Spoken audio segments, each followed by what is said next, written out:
નમસ્કાર દર્શક મિત્રો, હું છું પરમાર અનિશા. તમે જોઈ રહ્યા છો લોક સામુ ન્યૂઝ. તો જોઈએ આજના સમાચાર જામકંડોરણાથી અમારા રિપોર્ટર જયપાલસિંહ જાડેજા સાથે. જામકંડોરણા ખાતે કેન્દ્રીય મંત્રી શ્રી મનસુખભાઈ માંડવિયા ઉપસ્થિતમાં જનપ્રતિનિધિ સંવાદ કાર્યક્રમ યોજાયો.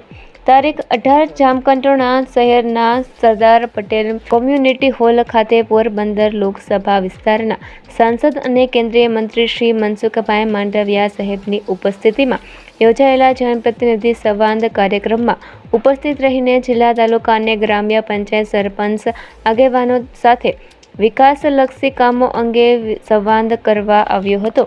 આ પ્રસંગે યુવા ધારાસભ્ય જયેશભાઈ રાદડિયા અને ભાજપ આગેવાનો, સરપંચો, તાલુકા અને જિલ્લા સભ્યશ્રી, મામલતદારશ્રી, તાલુકા વિકાસ અધિકારીશ્રી અને કર્મચારીઓ વગેરે મોટી સંખ્યામાં લોકો ઉપસ્થિત રહ્યા હતા. તો ફરી મળીશું એક નવા સમાચાર સાથે. ત્યાં સુધી જોતા રહો લોક સામુ ન્યૂઝ.